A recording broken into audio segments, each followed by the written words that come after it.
Live from the Scripps Studios, this is 10 News. The threat of a school shooting sent several law enforcement agencies into action this past week. Police in San Diego and Orange counties were looking into a cryptic message sent by a former Mesa College student. Today, they made an arrest. Good evening. I'm Steve Atkinson. And I'm Kimberly Hunt. 10 News reporter Matt Boone is joining us live outside La Jolla High School, where police believe a student may have been the intended target. Matt? Kimberly, Steve, that threat was cryptic because at first authorities couldn't figure out which school it was referring to, but today the city attorney's office saying they arrested that suspect not for threatening a school, but rather they believe now the target was a student here at La Jolla High.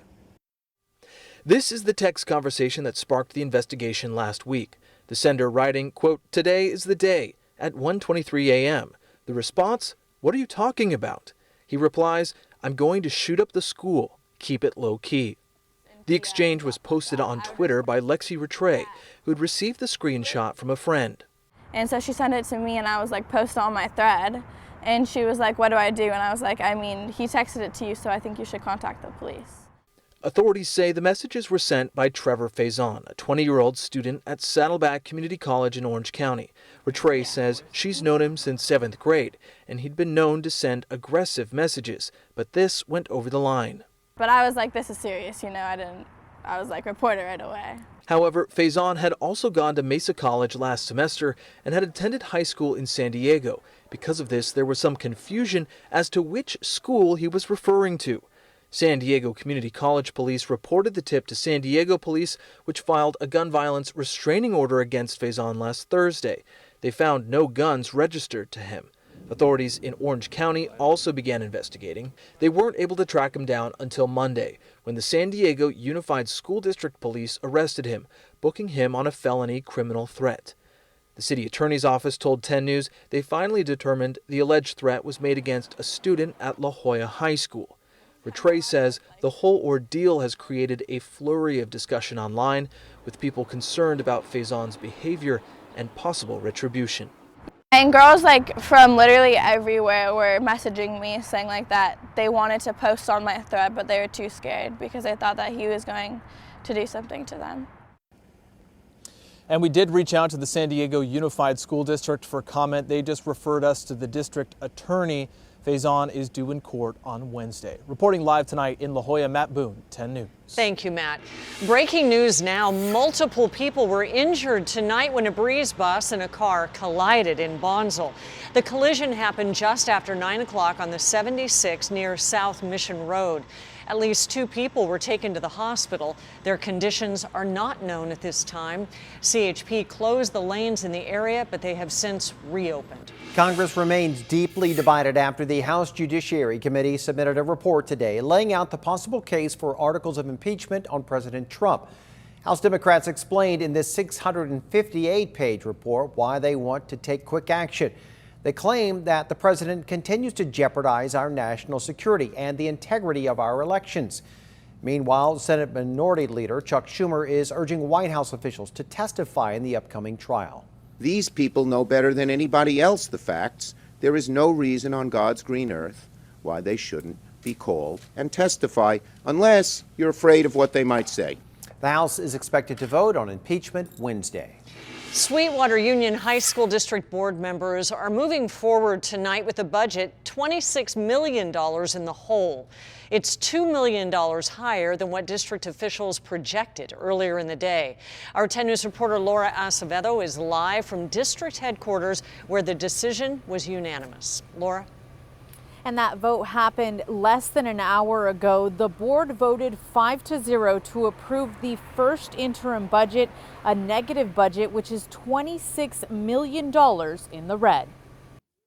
The district's chief financial officer presented the numbers but did not offer any specific areas to cut, pointing out that the district is facing a decline in enrollment, meaning less funding. She did explain that the district is regularly meeting with administrators and staff from all schools to look at the options. Another possibility could be not filling any of the current open positions within the district. We asked the district how many positions that would be. They told us they couldn't give us a number. However, last December, we know 300 teachers took early retirement. Also earlier this year, the district cut multiple bus routes, causing a backlash from parents concerned about their child's safety. Parents say they've heard rumors of where the new cuts could come from. No one-to-one technology for our high school students, furlough days, involuntary transfers, no summer school for middle schools, additional site budget cuts.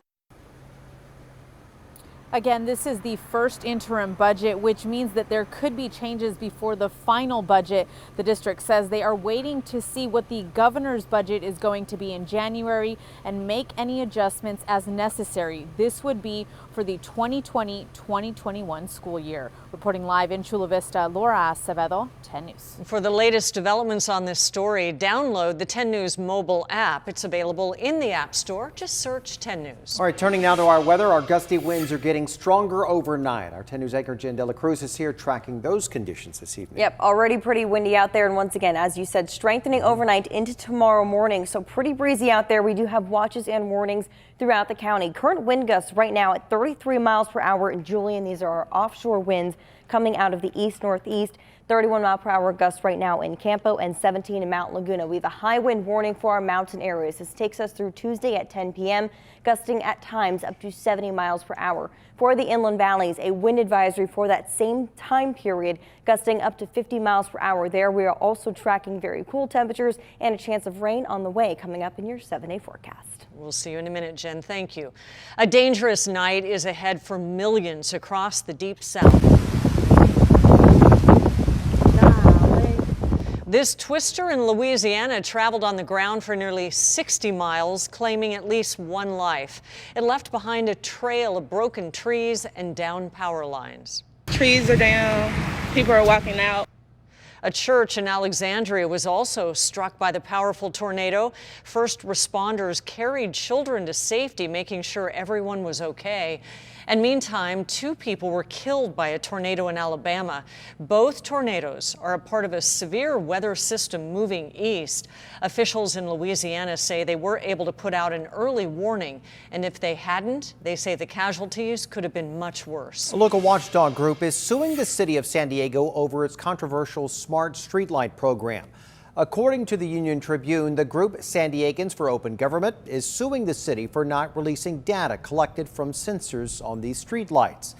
The UT reports the city said it had no documents to turn over after several requests from the group last month. Attorney Corey Briggs filed that suit. He's also running for city attorney and has been a critic of the smart streetlight program. Businesses and residents frustrated with clutter and crashes are celebrating tonight. The City Council voted to pass a ban on e-scooters at the Boardwalk. 10 News reporter Anthony Pura is there live now with this really close vote, Anthony. Well, it was a 5-4 vote, so it was very close. One person did come up to us and tell us that it's unfortunate that a few bad apples ruined it for everyone, but in general, the ban is being very well received by people who work and live here along the boardwalk. In the middle of December, the Pacific Beach Boardwalk is practically free of electric scooters. That's just how rollerbladers like Eric Baldwin and Ken Black like it. They were thrilled to hear the City Council decided to ban e-scooters and all motorized devices here. This boardwalk is made for just strolling and enjoying it and enjoying the view, and you know, scooters are going way too fast. They can go anywhere else, but not here. A majority of the businesses felt the same way. Justine Gonzalez said Wave Original Beachwear says the city made the boardwalk safer. Even our customers will come in and they're like a broken wrist, or they got hit because they were riding their bike and some crazy teenager wasn't paying attention, totally ran them over. Or there's been plenty of it caught on video on the boardwalk. In this one, you see an e-rider take a bad fall. In this video, a woman loses control of her scooter, nearly slamming into a bicyclist. And this one, 2 people on one scooter losing balance and wiping out hard. Councilman Scott Sherman says e-scooters fill a transportation need for many in San Diego. He voted against the Boardwalk ban. Now he's worried many more communities could enact similar rules. I'm sure that will probably be the next step, is to try and look for a ban citywide, and those types of things, instead of common sense solutions and dealing with people's bad behavior. Council President Pro Tem Barbara Bree has been a fierce critic of e-scooters. We asked her a year from now if she wanted to see San Diego order a citywide ban on e-scooters. Let's see where we are a year from now. Let's see how many injuries there are, how many accidents there have been, how many lawsuits the city's been named in. Both Barbara Bree and Scott Sherman are running for mayor. As for that ban, it's not quite a done deal. It does go to the city council again January 7th for a second reading. If it passes then it will go into effect roughly 60 days from that. Reporting live tonight, Anthony Pura, 10 News. Anthony, thank you. Nurses painted a frightening picture in the case involving an 88-year-old woman who was allegedly raped by a stranger. The incident took place at the Balboa Nursing and Rehab Center in Hillcrest. Police say that Lushawn Arlene got past an unlocked door. Nurses testified they ran to the room where they heard the victim's roommate calling for help, but it was too late. She was in the bed sitting up, and then she just told us, "Oh, come help her. There's a naked man on top of her." Well, the 88-year-old victim suffers from significant memory loss, and her arm was broken in the attack. Police say they were able to match Arlene's DNA from the scene and arrested him. He faces life in prison if convicted.